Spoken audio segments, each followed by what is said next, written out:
The mass shooting at Pittsburgh's Tree of Life Synagogue. A police shooting that took the life of a teenager. Assaults, crimes, shattering people's lives. They all have something in common, but maybe not what you think. How's everybody doing today? Reverend Paul Abernathy and his staff and volunteers from the Neighborhood Resilience Project in Pittsburgh's Hill District have been present at these tragedies. Not just there, but present. It was in the context of my own military service. Having been a combat veteran of the Iraq War, it became so clear to me that I was seeing so much more post-traumatic stress disorder in my community than I ever saw when I was in the Army. I didn't have a scientific understanding, but just this intuition about the impact that that trauma was having on the health and well-being of people, and that the impact that trauma was having on the community more broadly speaking. Experts call this community trauma.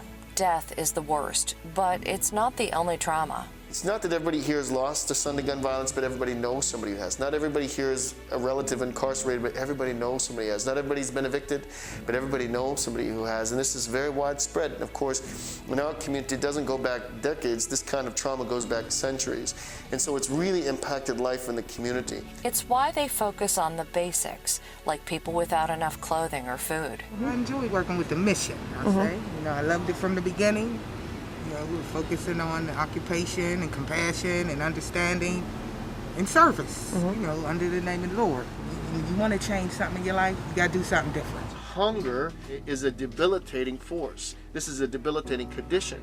There's no way, if we really talk about resilience in terms of thriving in the face of adversity, that means at the very least we are going to be fed and that we are going to be clothed. And so if we really are going to talk about what resilience looks like, yes, thriving in the face of adversity, we must understand that without food and clothing, there is no resilience. This is where in many ways it begins. But I don't think people think about it that deeply, do they? A lot of people try to oversimplify it. Now, the science behind resilience teaches us that resilience is something that can be understood, that it can be built, that there are factors in a person's life that actually make them more resilient, make them more able to really withstand stresses and challenges of life. Like, what if you don't have enough health coverage? This is one of the exam rooms where patients come in. The Resilience Project has a clinic where people with no insurance coverage are cared for. It's an amazing space. We have amazing people, and God always, provides a lot of beautiful things here. And the fact that the people that we have here, like Father Paul, I'd say, very compassionate, and that's what we're all striving for, to be compassionate. We're looking at the whole person. We're providing people with meeting them where they are and also where they're going to be going. So helping them in that particular journey. If that journey means dealing with violence, that's where the Resilience Project brings a team of trained volunteers right away to bring comfort and help. We were physically going to the location where a homicide or shooting took place. We start the process of healing. What if you weren't there? I believe people will never receive the healing that they deserve. I believe that the healing process starts there. Trauma has a way of stopping people from just doing basic things. It takes away their dreams, their hopes for tomorrow. I like to believe that we give people a fresh start in the healing process. And for this group, that's what creating resilience is all about. Is what you're doing unique? I believe it is. What's so unique about it is that, like I said, you're gathering people to come in to start the healing process to someone that might go through something that was absolutely devastating.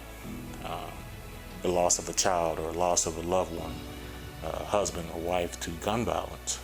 You're listening to people. We are listening to people at their toughest time, when they don't have an ear to talk to. We're giving people that moment to be heard. What happens if someone doesn't get over the trauma of something that's happened to them like this? I believe it just repeats itself and people stay stuck where they're at.